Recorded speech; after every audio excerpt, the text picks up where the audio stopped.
Guess what, YouTube? In an ironic twist of events, I have been invited by the Unitarian Universalist Church to deliver the fruits of my own study on the history and origins of Christianity. I am facilitating evening adult education classes on Christian origins and history, told by way of heresy. Heretical interpretations of Scripture and church doctrine, and the subsequent political consequences represent an exquisite vehicle for the exploration of Christian origins, revealing a radical vision of history to challenge the expectations so many of us take for granted. It is I who am God, there is none other apart from me. When he said this, he sinned against the entirety, and a voice came forth from above the realm of absolute power, saying, "You are mistaken, Samael," which means God of the blind. Excerpt from the Gnostic Secret Book of John. This quote gives voice to a silenced undercurrent in the Western world of those that did not fit the mold of orthodoxy, whose suppressed testimonies we can explore in a history of heresies leading backwards in time towards a radical view of church history, turning our cultural assumptions on their heads. First of all, I'd like to thank Martin Hazlitt, the original driving force for this project, without whom it would not have been possible. He suggested this presentation last summer following the delivery of my own spiritual odyssey, and I'm grateful for the opportunity. The origins of Christianity echo back to us from antiquity in more ways than the obvious. The above quote serves to tantalize us with the true diversity of the early Christian movement. The struggles, challenges, wars, both holy and unholy, that determined what Christians would believe for over 2 millennia. These ideas continue to move us from the Ecclesia Gnostica headquartered in Los Angeles, according to the Encyclopedia of American Religions, with at least 5 congregations worldwide. This, combined with the example from my own inherited religious tradition, testifies to the ways that we are still haunted by the legacy of the late classical era.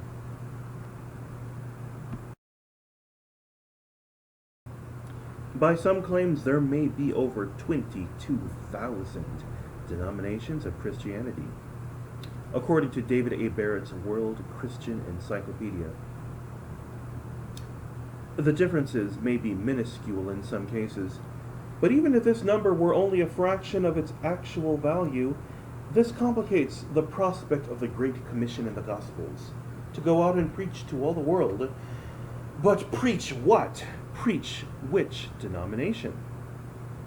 There are as many explanations for this dizzying plurality as there are denominations themselves, and one common response amongst fundamentalists is to get back to the beginning, rewind the tape to get to the heart of the story. But this process is not so simple as it might seem at the outset. Primarily, this discussion centers on the Catholic Church and the origins thereof. The reason for this grounding is partly explained by the voyage into the past that we will undertake. Even Christians who deny the authority of the Catholic Church are still living in an atmosphere defined by the Catholic Church. A pirate crew might plot mutiny, yet they still sail the same ship as the captain did.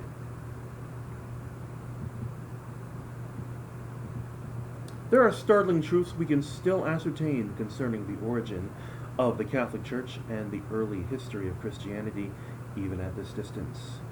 But to do this, we have to go deep and distance ourselves from certain assumptions. First, distance yourself from the notion that every word in the Bible must be incorruptible truth. It's not. Second, distance yourself from the assumption that the whole Bible descended magically from the heavens with no competition or precursors. It didn't. Third, Distance yourself from the assumption that we have just as much information about Jesus as we do about Julius Caesar. We don't. And also, just distance yourself from the assumption that the earth is 6,000 years old and that dinosaurs live with people. Just try to shelve that assumption for right now. Along the way, we'll uncover the lost voices of ancient religious traditions, silenced by the presumptions of those that won the doctrine wars. We will go backwards in time, saving the best for last. For now, a good way to organize a discussion of this sort is by way of heresy. A loaded term, but a useful one. One man's heresy is another's epiphany. The word itself is derived from the Greek verb haireo, to grasp, seize, or take away. This describes a situation whereby a piece of something necessary is removed, thereby compromising the whole. In this case, with respect to Christian doctrine. The study of early Christianity depends on the assumptions of a Catholic world due to the flow of history. If the riverly meanderings of human events had taken a slightly different course, people seeking to gauge your religiosity might ask something like, do you believe in the two gods? Your mom might call you on the phone and tell you to come home so she can share a pneumatic charisma with you. Getting ready for church in the morning might include remembering to bring the condoms. And locker room swear words might include demiurge, damn it. Kind of rolls off the tongue. Christian bookstores might sell calendars with the name of a different god for every day of the year. Or we might live in a world where industries catering to the public depended on the Feast of Tabernacles to make a profit for the year. And of course it would all seem perfectly normal because all these people believed they were the true Christians. But there are good historical reasons why most of these factions we'll discuss did not dominate the history of the Western world. But each heresy, down through the ages, resonates with a part of who we are now and then, and we are not free of the influence of these bizarre sects.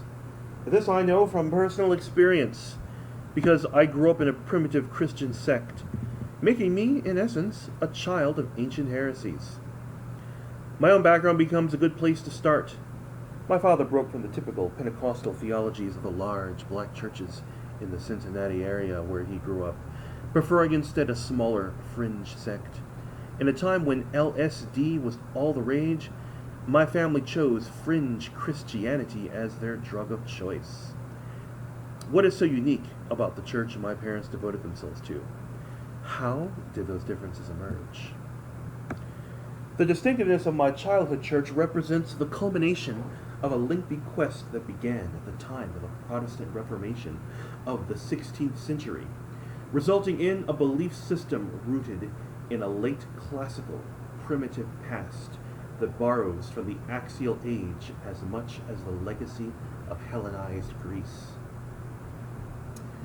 What might loosely be called Armstrongism is a fractious family of modern heresies with origins that will be discussed at some length over the course of subsequent weeks. Dissecting the faith I was raised in provides a chance to examine a living fossil of Christianity, almost as revealing to a modern paleontologist as it might be if he were to chance upon a live Australopithecus. Religion, like everything else, evolves. Case in point, the standard and often unquestioned Christian doctrine of the Trinity, Father, Son, Holy Ghost, but not in my church. Why not?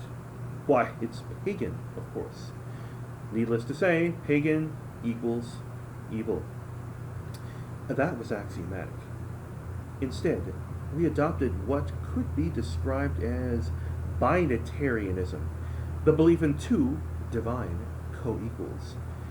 But this controversy was already played out 16 centuries ago on the tumultuous streets of Alexandria, Egypt, in the religious cauldron that gave rise to the heresy of Arianism, the response by Athanasius, and years of chaos culminating in the rise of the Bishop Cyril and the murder of Hypatia.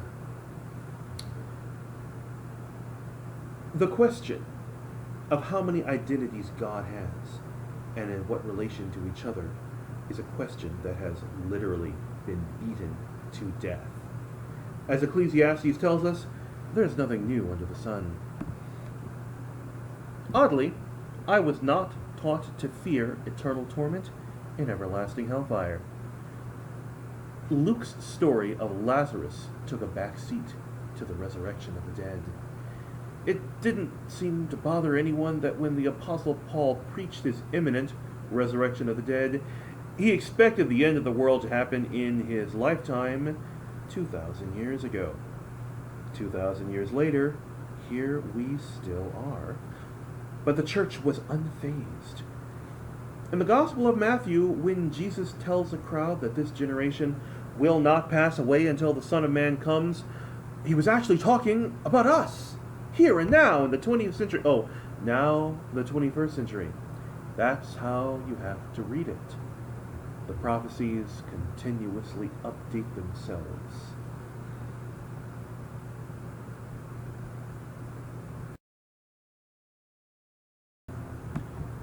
One reason for this reading is to cultivate a sense of cultic urgency. We need to cling tightly to the church because the last days are upon us. Any day now, the man of sin will arise, create an evil empire, as described by a prophecy in the book of Daniel. And somehow the how was never quite clear to me.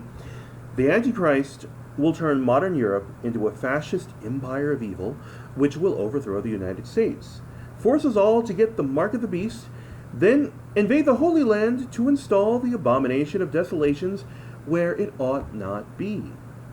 But then I always wondered, well, what is the proper place for the abomination of desolations? But I digress.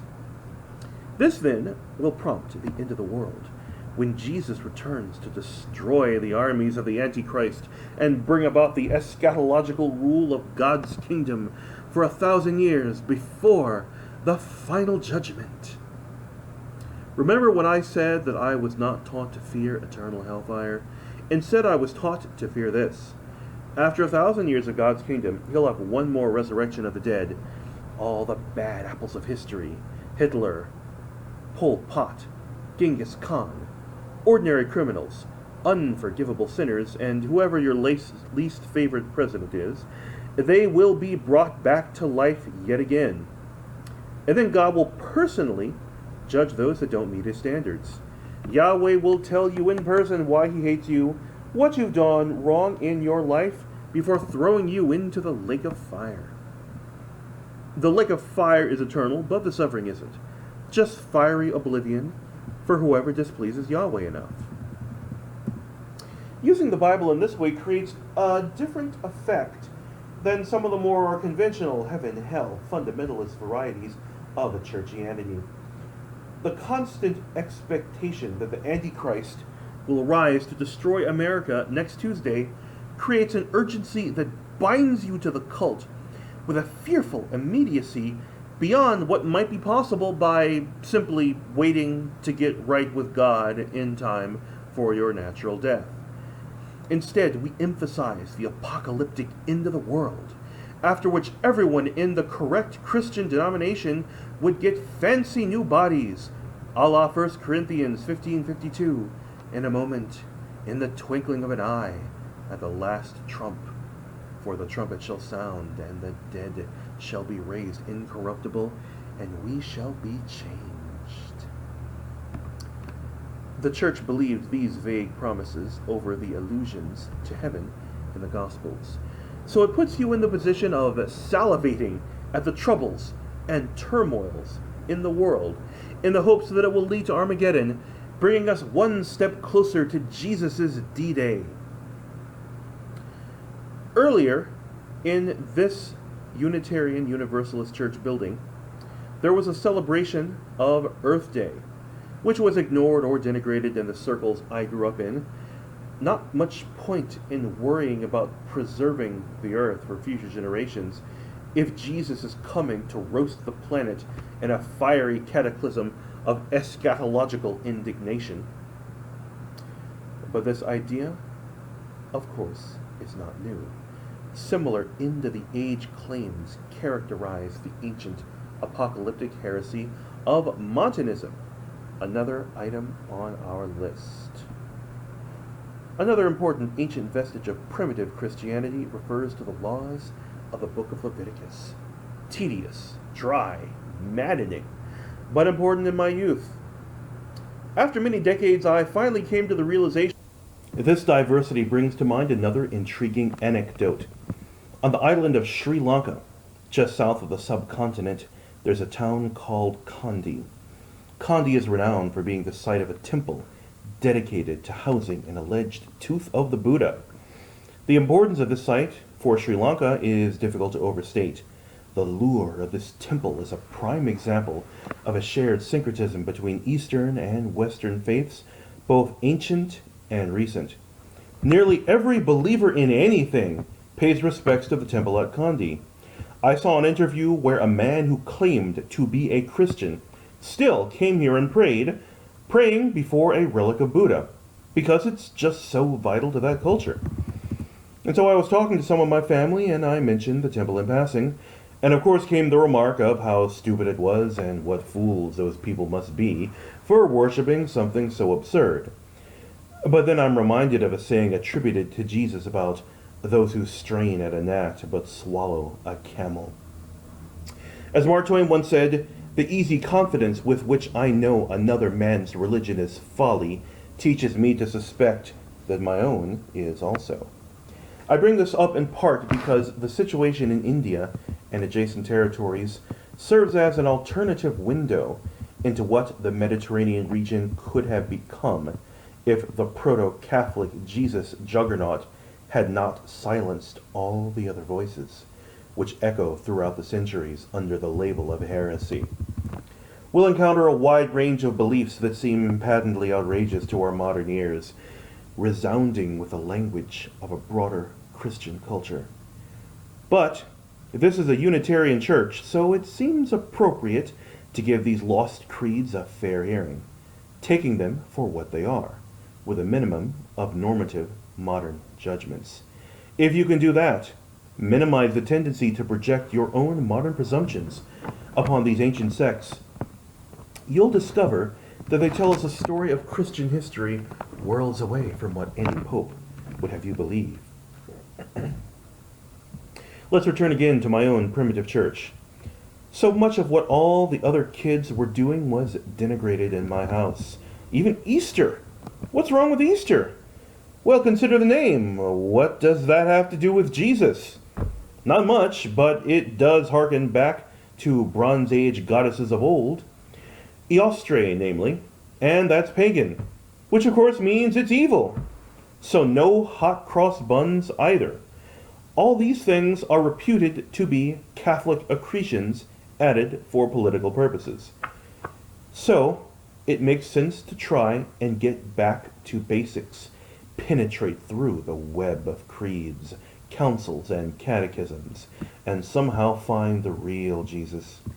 This search is illuminating, but not in the way most scholars hope. To achieve this illumination, it's also necessary to discuss the most visible, individual, unique doctrine of my childhood church: no Sunday worship. We went to church on Saturday. That means no Sunday school. It was always Sabbath school. This primitive doctrine represents a means by which we could feel loftily superior to all the corrupted, counterfeit Christians out there. But there are actually good reasons for this reversal. An anecdote from the founder of Armstrongism, Herbert W. Armstrong, illustrates this best. His wife Loma had been attending some Seventh-day Adventist churches, and she was able to pose a challenge to her husband. Prove from Scripture that Sunday is the correct one for Christian worship. After 4 months of dedicated Bible study, Armstrong could find no basis beyond inherited Catholic tradition. No one in the New Testament seems to worship on Sunday or instructs anyone to do likewise. We may be mutineers, but we're sailing on the same ship. Moving backwards from the modern age, we can discover that this particular heresy does have some basis. It would not occur to most people to go to China for a study of Christian heresies. But in fact, this idea of a seventh-day Sabbath has independently occurred to other religious seekers as well. Perhaps the most destructive expression of this seventh-day Sabbath belief came in the form of Christian convert Hong Chuk-Kwan, a self-baptized Christian and revolutionary, launching what became known as the Taiping movement.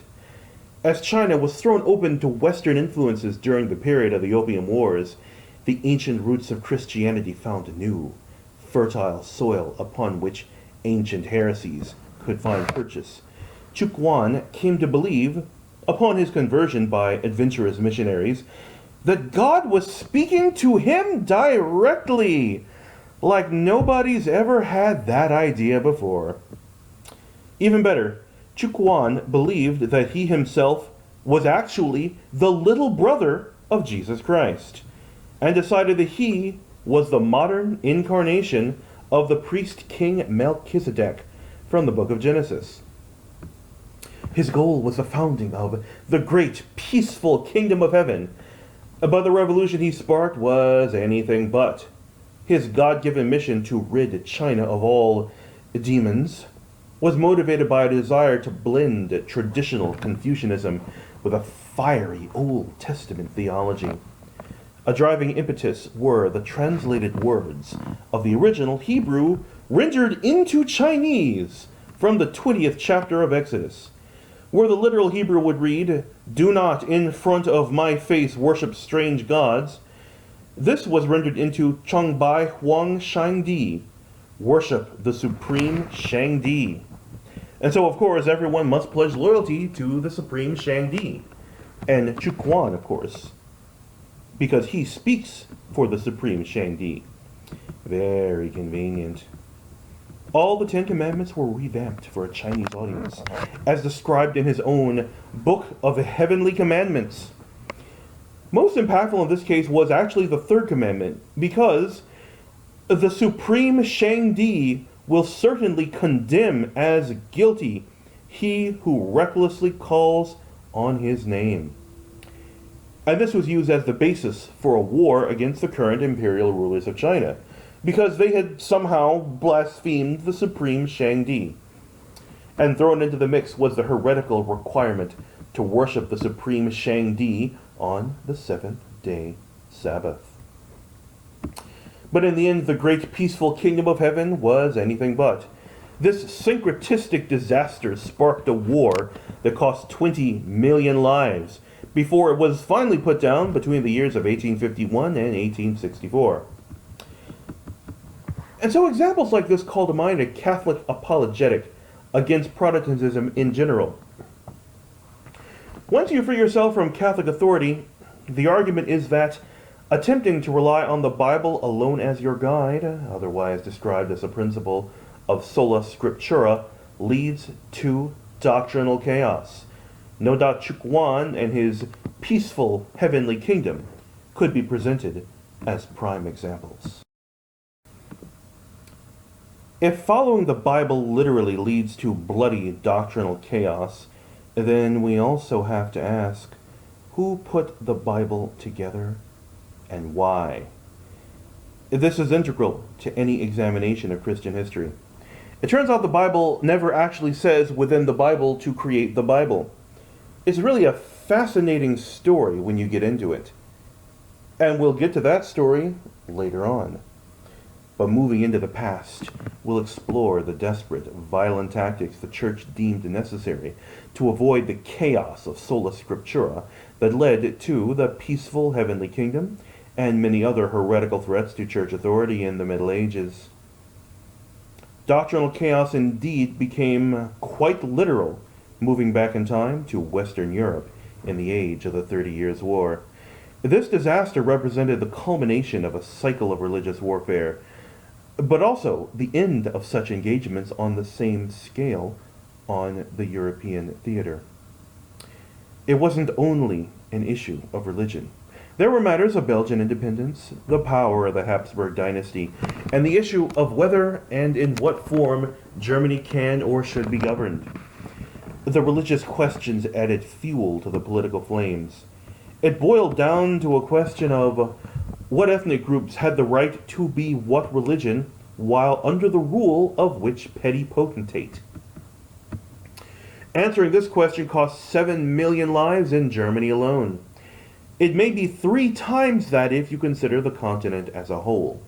The clash between Catholic and Protestant became hopelessly entwined with the murky politics of the Holy Roman Empire, neither holy, nor Roman, nor an empire. But various interests converged to make Germany the battlefield for the struggle between 1618 and 1648. There was a proverb floating around in those days that not even Solomon could solve the problem of Germany. A patchwork of petty fiefdoms only pretending to be organized under an emperor in name only. While the wisdom of Solomon might have proved insufficient to resolve the question of which religion ruled which patch of ground, Germany ended up sliced into a jagged sawtooth pattern between the religions, as if cut in half by a sword as ill-formed as the politics of the region had ever been.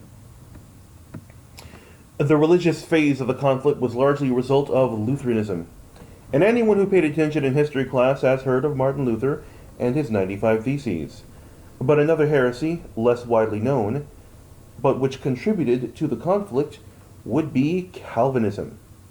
The name itself is misleading. John Calvin was the most visible but not the only proponent. Calvinism is complex to characterize, but among its core doctrines is a series of covenants between God and man, the first of which, of course, Adam and Eve violated by eating the magic apple. Otherwise, they could have had immortality. As a momentary segue, this brings me to a joke. Picture 3 men, an Englishman, a Frenchman, and a Russian. They're in a museum looking at a painting of Adam and Eve. The Englishman says, "See how serene and dignified they are. Obviously, they must be British." "No," says the Frenchman, "they are so comfortable with their bodies and their nudity. They must be French." "No," says the Russian, "they have no home, no clothes, and only an apple to share between them. Yet they are told they live in paradise. They must be Russian." But back to Calvinism. They are also known for a grim sense of predestination. Nothing that you do or fail to do can ultimately change the will of God. Yahweh has already decided who is going to be saved and damned. Yes, from the beginning of time, God has already worked out who he is going to save and who will be tortured for eternity. What's the point of good behavior? Pious behavior is seen as a sign of an internal value that may indicate a person has been pre-selected by God. Wicked behavior is then an indicator that the person is most likely damned. If he, Servetus, comes to Geneva, I shall never let him go out alive if my authority has weight. John Calvin, February 13th, 1546. From the Schaff-Herzog Encyclopedia of Religious Knowledge, page 371. Adherents of this belief system are typically not content to let God deal with those he slated for damnation in his own good time. Casual searches reveal that, most relevant to this audience, a contributing founder of Unitarianism, Michael Servetus, was burned alive at the encouragement of Calvin, purely over doctrinal hair-splitting. Relevant to my own upbringing is Servetus's personal heresy. His beliefs represent another thread of the eons-long debate over how many pieces it is possible to divide God into, and whether God's partitions can be ranked. Differing from Trinitarian orthodoxy, Servetus's Christology maintained that the Father, Son, and Holy Spirit are simply moods or dispositions of God, but not separate from the whole. This is an expression of the heresy of modalism or Sabellianism, dating all the way back to the 3rd century, an ideology to be covered in a future session. John Calvin was not content to simply debate the notion. It may seem hard for a modern audience to grasp how these distinctions between invisible layers of unprovable notions could be worth killing for, but the 30 Years' War is testament to the fact that denominational differences could be, and still are, matters of life and death. While fanatical Calvinism does denigrate self-determination, free will, human rights, the notion of scientific progress, there are a few figures that have taken this ideology as a propellant for worthwhile crusades. Perhaps the most notable adherent of Calvinism is the American abolitionist and revolutionary John Brown of Harper's Ferry fame. By his time, the faith was on the decline, but his fiery martyrdom on behalf of human liberty is a reminder that few ideologies are without moral nuance. Over the centuries, Calvinism would not fare well as Europe modernized, but it had a chance to shine as part of a compromise that ended the 30 Years' War. During the Peace of Westphalia, one of the terms included official recognition of this heresy, elevating it to a legitimate religion. This series of treaties was a harbinger for a time when heterodoxy could no longer be crushed by military force. So the 30 Years' War ended with another proverb attributed to the relapsed French heretic Pierre Bayle, encapsulating the sentiments behind a gradual decline in violent religious fervor. We cannot know the truth of religious matters. These belong to an invisible world, but we do know what prosperity, political strength, and weakness look like. Certainly the truth of religious matters was not settled by fighting, a strategy that had served the Church well in centuries prior. While the chaos Catholics feared is readily apparent in the Protestant Reformation and the wars of religion to follow, the warning signs had persisted throughout the 16th century.